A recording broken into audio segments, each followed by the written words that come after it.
광주선이라고 하죠. 우리가 지금 현재 이 구간은 푸른 길로 돼 있고, 죄송해요, 카메라가 있는데 제가 막 돌아다녔네요. 이렇게 있고, 이 위쪽 지금 광주역부터 극락역을 거쳐 송정역까지의 그 구간을 새로운 푸른 길로 만들어 보자라고 얘기를 했고, 사실 이 자료는 이것에 대해서 다 동의하는데 어떻게 만들 것인가라는 방법론에 관한 이야기를 오늘 할 겁니다.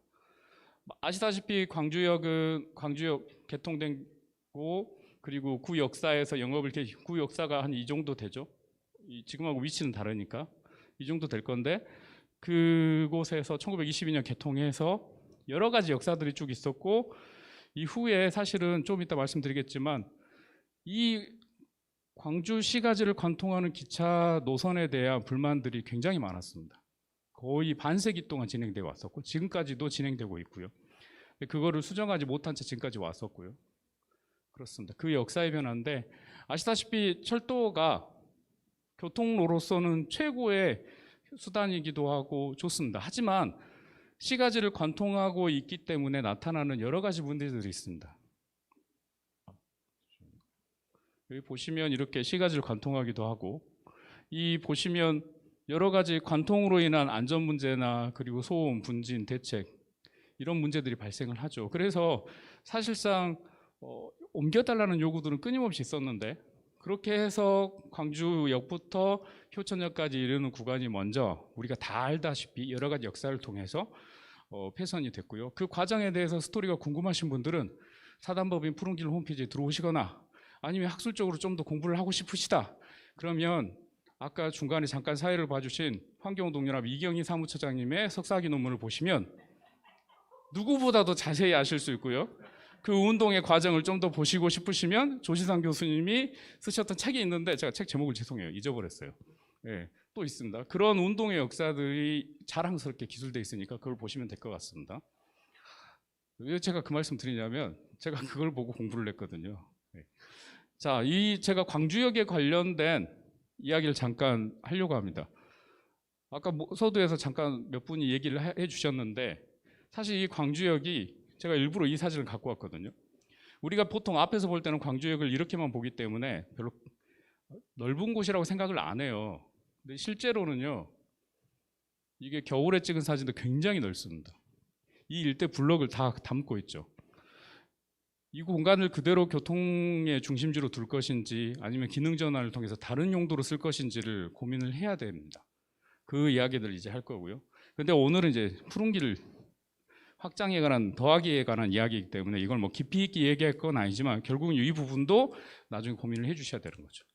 물론 현재 지금 광주시에서 다양한 이런 계획들을 갖고 있습니다. 갖고는 있는데, 이게 구현되는데 실제로는 이 공간에 대한 기차 부지, 그러니까 여기에 철도기지도 있고 뭐 다양한 시설들이, 철도에 관련된 시설들이 있기 때문에 이것이 굉장히 많은 방해 요인들이 되고 있거든요. 이것도 사실 고민을 해야 되는 것이고, 실제로는 아시다시피 좀 이따 다시 말씀드리겠고, 그렇게 해서 요건 푸른길 20년의 역사 중에서 앞에 보시면은 이런 것들이 있습니다. 함께 만들고, 이게 아쉽게도 남강주역 역사 지금은 사라지고 다시 지어서 좀 안타깝긴 합니다만, 순식간에 뭐 이것도 사라졌다는 선배님들의 고증도 있긴 한데, 이런 역사의 건물이라든지 그리고 그 앞에서 시민들이 함께 만들자라는 여러 가지 활동들, 그런 것들이 있었고요. 그리고 이 외에도 다양한 활동들이 지금도 계속 진행되고 있죠. 제가 개인적으로 푸른길에, 그러니까 제 개인적으로 1인 시위를 했던 가장 큰 한 번의 사건인데, 사실 도시철도 2호선을 계획을 할 때 중간에 여러 계획 중에 푸른길을 한번 다 드러내고 그 밑으로 경전선을 넣자라는 논의가 있었거든요. 그때 제 인생 처음으로 1인 시위를 해서 시청 앞에서 1인 시위를 했었고요. 거기에 저희 어머님께 말씀드렸더니 어머님이 아침에 그 홍선동 방림동에서 장사를 하시는데, 아침에 남강주역 가서 시장 보시거든요. 푸른길을 걸어서. 그걸 뒤집어? 이런 XX 것들 막 그러시기도 하셨습니다. 그런 삶과 여러 가지 이야기거리인데, 이거는 저는 사실 제가 원래 도시계획사를 공부를 했고 역사를 공부한 사람인데, 기존의 역사의 스토리를 제가 제대로 인지를 못했다라는 걸 이걸 통해서 깨달았습니다. 이 얘기를 왜 드리려고 하냐면, 1939년에 광주시가지 계획, 그러니까 법정 도시계획이 최초로 만들어집니다. 이때 만들 때요, 광주는 기술자나 그리고 이 관련된 전문가가 없었습니다. 그래서 누가 만들었냐면 조선총독부의 토목 관료들이 와서 직접 만들었어요. 그러니까 광주 실정을 알거나 그러지도 않았고요. 또 하나는 뭐냐면 여기에 철도 계획이 들어가는데, 철도 계획은 광주시가 어떻게 하고 싶어서 할 수 있는 게 아니죠. 국가의 계획이거든요. 그래서 당시에 철도 국가의 논의 속에서 지금 시가지가 1937년 기준으로 1967년이 되면 광주시의 인구가 한 15만 될 거야 라고 예측을 하고 계획을 세웁니다.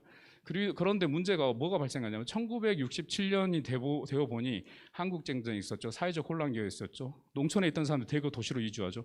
광주시 인구가 30만이 넘어버립니다. 그래서 이때부터 이 계획에 대한 문제제기가 있긴 했는데 우리 스스로 바꿀 능력이 안 됐기 때문에 1967년 도시 재정비를 할 땐 그대로 넘어가는데, 제가 이 과정에서 재밌는 걸 봤는데요. 이 도면을 우리가 눈여겨볼 필요가 있습니다. 1965년에, 그러니까 이전에 자료에 보면은 도시계획상의 기록만 보니까 1971년에 최초로 지금 효천역부터 광주역을 지난 송정역까지 그 구간을 그러니까 폐지한다라고 계획을 세웁니다. 왜냐하면 그게 도심의 발성장에 너무나 큰 저해 요소가 되기 때문에 이건 바꿔야 된다라는 논의가 그때 1971년 법정 도시계획에 들어가긴 했는데요. 그 전에 이미 광주 상공회소가 1965년에 광주역 이전 1969년에 있었거든요.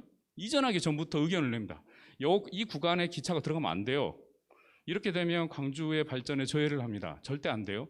그 바깥으로 보내주세요. 그래서 지금의 사실 정확한 위치는 아닌데 서강조역으로 이전도 검토가 됐었고요. 심지어 학교들도 연합해가지고 의견을 제시해요. 학생들의 학습권 침해가 너무 불보듯 뻔하고 소음도 있고 안전 위험도 있으니까 기찻길 자체를 옮겨주세요라는 요구를 끊임없이 하게 됩니다. 이 논의가 있었는데요. 여기서만 있는 게 아니고 이후에 도시계획들의 리스트를 보면은 이 전체를 다 계속 옮겨라 얘기가 나옵니다. 76년에 재정비에서도 그랬고, 심지어 뭐 광주 장기발 종합개발 계획도 있었고, 1984년 도시기본계획에서 뭐라고 기술을 해버리지만 이런 말이 있어요.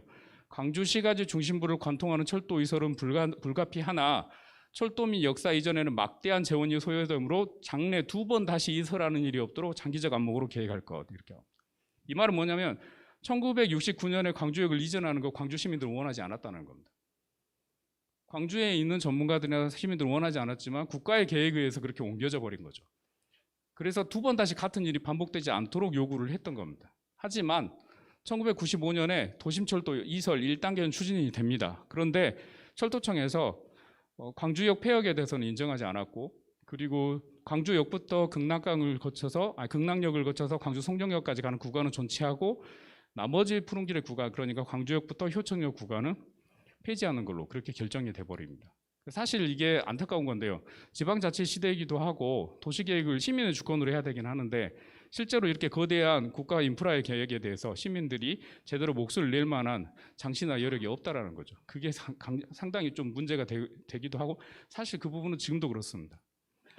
그래서 이런 이제 도시계획적 맥락이나 역사를 좀 아셨으면 좋겠다 싶고, 여기에 뭐 제가 신문 기사들을 막 캡처해 온 건 뭐냐면 그 당시에 이런 논의들이 있어요. 광주역 이전 추진 40억 투입, 78년 착공 계획, 막 이런 것들. 그러니까 우리는 지금 와서 광주역 이전 이제서야 뭐 옮겨져야 돼라는 논의가 된 게 아니라 이미 우리 수많은 광주에 살았던 사람들은 그 전부터 이걸 요구를 해왔고 고쳐달라고 요구를 했던 건데, 그 동안의 그 역사적 맥락 우리는 지금 저도 이제 최근에서 깨달은 건데 우리가 잠깐 잊고 있었다라는 거죠. 뭐 이외에도 이 시점 제가 지금 신문에서 스크랩한 건데 이게 정확한 시점은 잘 모르겠어요. 이렇게 근데 제가 알기로는 이게 79년 막 80년 이 시점들이거든요. 그래서 뭐 광주 뭐 철로 이설 서명 운동도 하시기도 하셨고 정말 많은 이야기들이 있었습니다.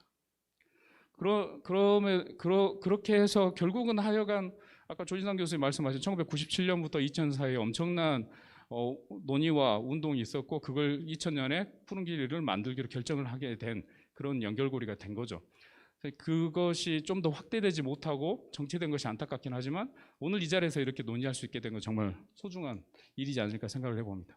이제 그러면 철도계획에 대한 변화들을 한번 생각을 해봐야 될 건데요. 이게 뭐냐면 4차 국가철도망 구축계획입니다. 여기에 뭐가 들어갔다고 너무 광주시나 이 교통 관련 전문가들 좋아하긴 했는데, 뭐냐면 송정역부터 광주역을 거쳐서 달빛 내륙 철도가 대구까지 갈 수 있도록 연결하겠다라는 선이 하나 들어간 겁니다. 여기 보시면 이 선 하나 들어간 거죠. 여기 요 사이에. 예. 사실 저 이것에 관련된 더 구체적인 내용 보고 싶었거든요. 없어요.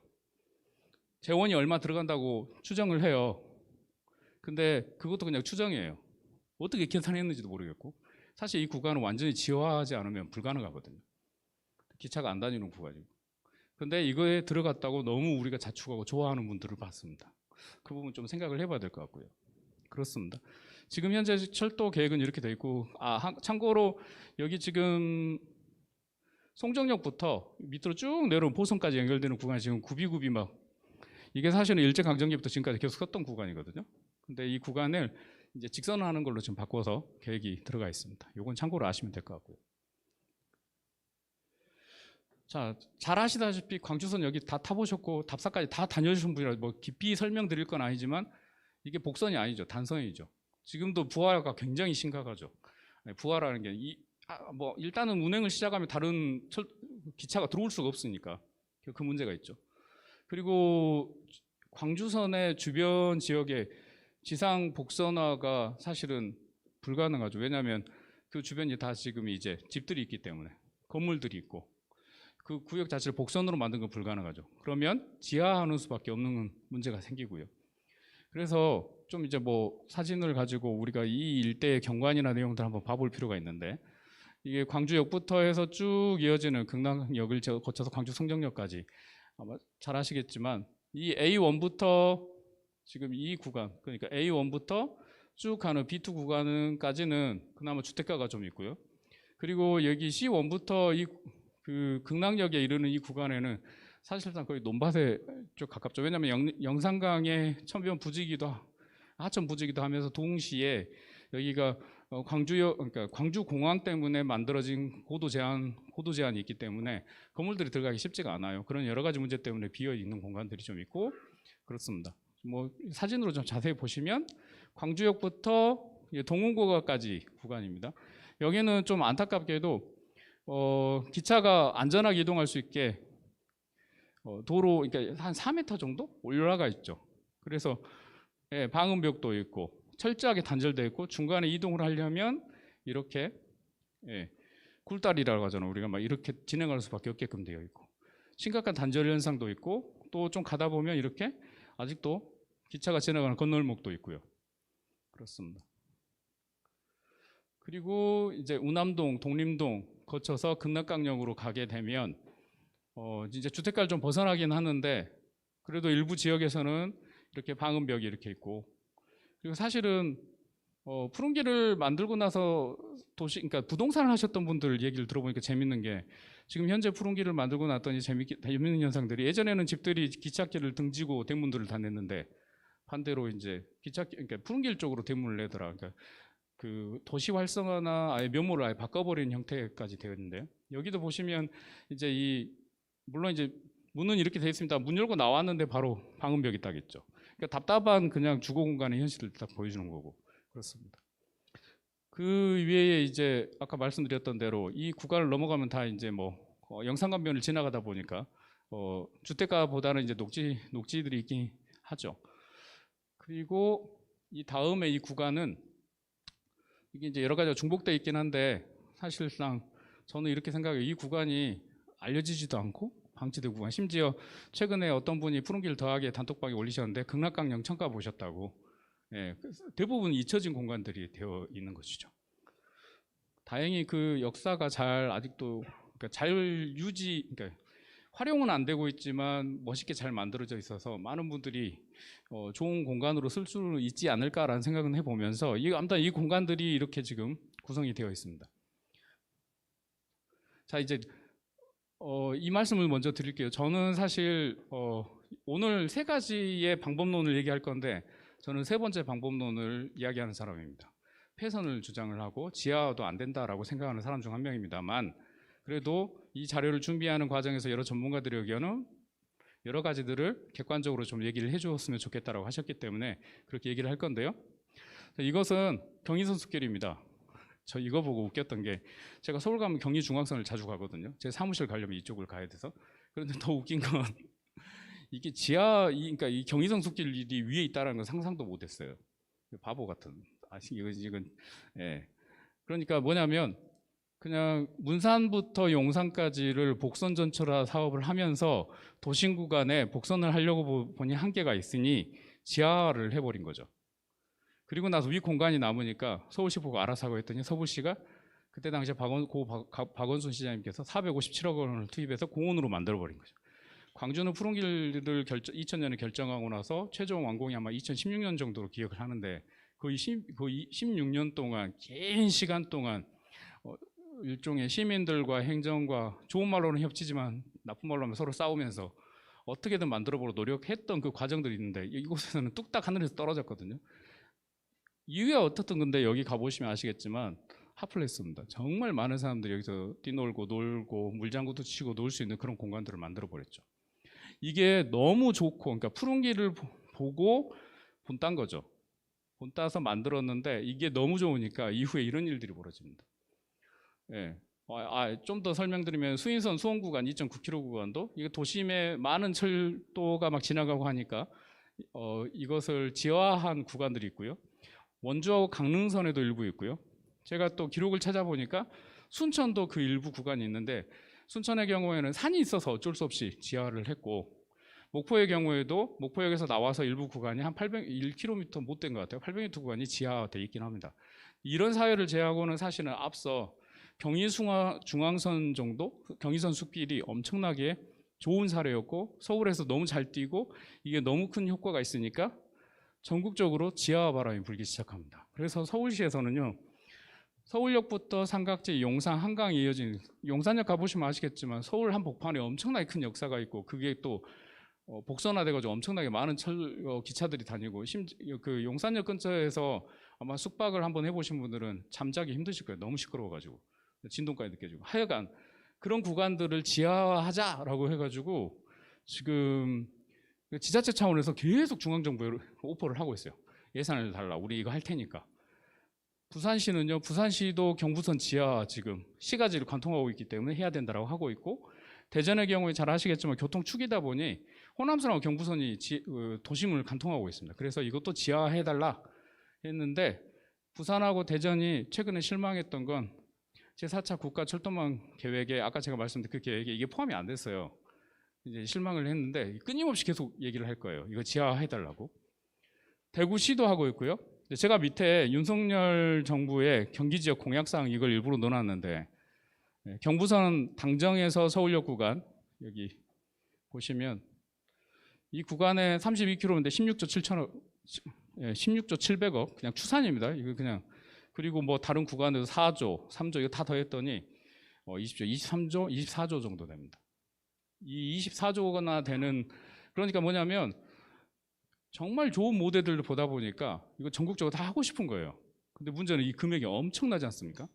그래서 저는 개인적으로는 그래서 지금 우리가 막 푸른 길을 더 확장해서 만듭시다라고 막 이렇게 붐이 일어난 상황에서 달빛 내륙철도를 생각하면 우리가 광주역을 전치시켜야 되니까 지화합시다라고 얘기를 하는 순간 10년이나 20년 뒤에 이게 구현이 가능할까라는 두려움이 있더라고요. 그래서 저는 개인적으로 이 부분에 대해서 한번 생각을 좀 해봤으면 좋겠다. 하지만 오늘 이제 자료 준비된 걸 좀 설명을 드리면 보스턴 도심 간선도로 지하사업 지상부 그린웨이인데 이게 사실은 원래 이게 이 도로가 어떻게 돼 있었냐면 이 건물 위쪽으로 옆으로 해가지고 고가도로가 이렇게 있었어요.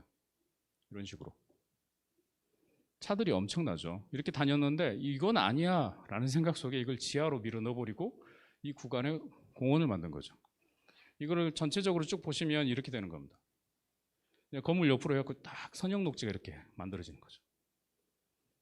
그렇게 해서 사람들이 이렇게 쉴 수 있는 우리가 만들어 놓은 푸른 길에 비슷한 이야기거리라고 보시면 될 것 같고요. 뭐 시애틀의 올림픽 조각공원도 사실 그런 스토리들이 담겨 있고 이것을 시민들이 사실은 뭐 여러 가지 뭐 조사 결과들이 있는데 예를 들면 병원에서요 약을 투여를 하는데 한 객실에는 그러니까 병실에는 아스팔트밖에 안 보이는 곳 이쪽에는 공원이 있는 곳 뷰에 따라서 약을 투여하는 양이 달라진대요. 그 심리적 효과가 엄청나고 그게 치료에도 영향을 준다고 하고요. 그 심리적 요소도 있지만 심리적인 것도 있고 또 그 지역을 살리는 정말 요즘같이 각박한 그 도심 생활 속에서 녹색을 볼 수 있다는 건 정말 큰 희망이거든요. 그렇게 주는 거죠. 이게 정말 중요한 인프라 시설, 예전에는 도로가 정말 중요한 인프라 시설이었다면 이제는 공원이 중요한 인프라 시설이 되고 있는, 숨통을 틔워주니까요. 그래서 세 가지 대안을 저희는 이제 한번 생각을 해봤는데, 하나는 전 구간을 그냥 지하화하는 겁니다. 이게 보시면 지금 가운데 이렇게 기차 노선을 두 개를 이렇게 넣은 건 이 공간이 폭이 좁아서 구분해서 넣으면 이렇게 할 수 있겠다라고 조동모 교수님이 제안을 하셨던 거고요. 그리고 그 밑에 이제 경절철 방식으로 하면 비용도 약간 더 적게 하면서 지금 현재보다는 약간 높게 되겠지만 땅을 덜 파니까 사업비 자체가 줄어들면서 실현 가능성이 좀 더 높지 않을까. 그리고 마지막에 제가 생각했던 건, 많은 분들이 이렇게 생각하시죠. 그냥 이거 사용하지 말자. 광주역의 기능만 바꾸면 이건 해결할 수 있는 문제다. 그러면 효천역부터 광주 송정역까지 걸어갈 수 있다. 멋있지 않습니까? 근데 이건 제 생각입니다. 네. 이런 그림들을 우리가 생각할 수 있겠고요.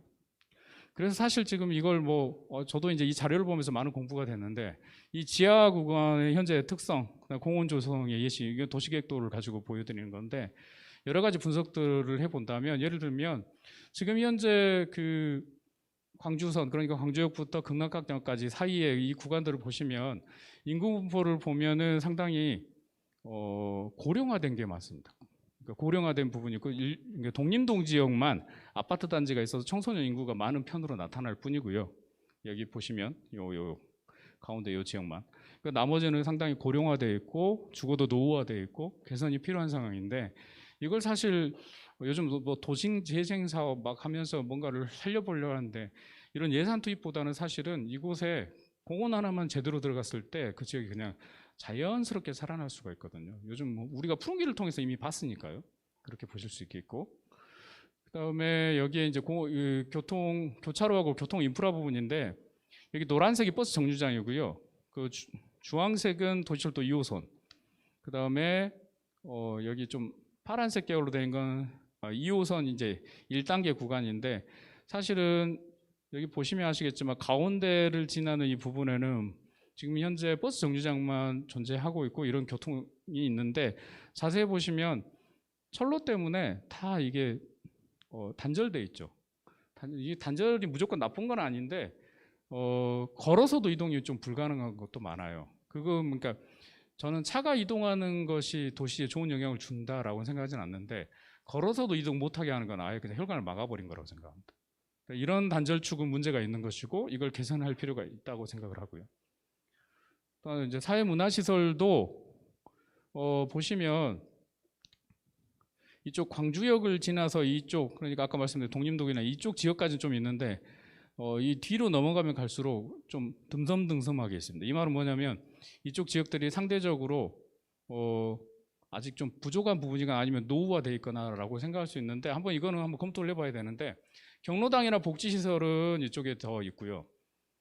좀 있고, 또 문화시설은 없죠. 상대적으로 이쪽이 개선이 필요한 거죠. 근데 이게 만약에 철로가 없이 녹지축으로 돼 있었다면 다양한 그러니까 시도들이 있었을 건데, 그걸 다 지금 철로가 막아놓은 거죠. 이건 개선이 분명히 필요한 거고요. 주변에 거점 시설도 이렇게 여러 가지가 존재하고 있습니다. 네, 그냥 넘어가겠습니다. 그래서 푸른길을 만들어낸 조성의 예시, 조경학과 교수님이라서 너무 그림 잘 그려 놓으셨어요. 이렇게 만들어지면 좋겠어요. 네, 그렇습니다. 자, 이제 마지막 얘기인데, 이게 이제 언어 유희일 수도 있는데, 레일로드, 그러니까 기차 길을 레일로드를 하는데 이걸 그냥 인실만 따면, 우리가 그 공화국을 리퍼블릭이라고 하지 않습니까? 퍼블릭은 공공을 의미하고요. 리퍼블릭, 그러니까 철도라는 공간이 시민의 품으로 다시 돌아오는 그 리퍼블릭, 시민에게 다시 되돌려주는 그런 공간으로 가야 되지 않을까라는 생각을 해보고, 이게 단순히 어떤 용도로 써서 용도가 정해지면요, 도시 안에서 용도가 정해지면 유연성이 굉장히 떨어집니다. 유연성이 떨어지는 게 어느 정도 나쁜 거냐면, 아까 말씀드렸잖아요. 그냥 혈관을 막아버리는 상황도 발생한다고. 이걸 깨려면 용도를 다양하게 할 수 있게끔 해줘야 되는데, 그것은 공공에게 그러니까 꼭 아름다운 공원을 조성하는 것 외에도 그곳이 걸을 수 있는 공간만 되더라도 숨통을 줄 수 있고 그 지역을 살릴 수 있고, 그리고 다양한 사람들이 새로운 시도를 할 수 있는 그런 틀을 열어줄 수 있다는 거죠. 그래서 지금 현재 우리는 중간 이제 시작점이긴 한데요, 정말 중요한 순간에 있다고 생각합니다. 사실은 지난 한 10년 동안 왜 더 이상 푸른길의 확장이 이루어지지 않는가? 지금 오늘 이 자리에 오신 푸른길의 조준혁 국장님께 제가 언제나 했던 질문이에요. 왜 안 되죠? 이경희 처장님께도 제가 언제나 질문했어요. 왜 이게 더 확산이 안 되죠? 뭐가 문제죠? 그런데 이제 그 시점이 마련됐습니다. 모두가 다 인정하고 있고, 우리가 누렸던 걸 더 확장해서 더 좋은 모델을 만들어 보자라고 하고 있죠. 그래서 지금이 이 기능을 회복할 수 있는, 그동안 철로로 막혔던 것들도 뚫어내고, 또 광주역이라는 곳을 앞으로 어떻게 만들어야 될 것인가 라는 고민도 다시 하게 되는 진짜 중요한 시간이고요. 이걸 통해서 당연히 우리가 경험했지 않습니까? 새로운 광주역에 정말 또 새로운 기능을 부여하고 전환을 하고 또 푸른 길을 또 확장해서 만들고 났을 때 그 지역이 다 살아난다라는 건 이미 우린 정답을 알고 있죠. 어떻게 만들 것인가가 이제 중요하다고 생각합니다. 이제 지금 뭐 오늘 또 후보님 두 분도 오셨고, 또 정치에서도 굉장히 많은 관심 갖고 있고, 광주시에서도 최근에 이상한 발언을 하기는 했습니다. 광주시도 관심을 갖고 있는 거죠. 생각의 관점이나 방법은 다르겠지만, 하지만 우리가 함께 힘을 모아서 과거의 경험을 통해서 또 새로운 다음 단계로 이제 변혁이죠. 진화의 과정을 거친다면 우리가 정말 우리 후세대에게 자랑스럽게 전달할 수 있는 멋진 광주의 모습을 주지 않을까, 이렇게 생각을 해봅니다. 이렇게 한번 마무리를 해보겠습니다. 감사합니다.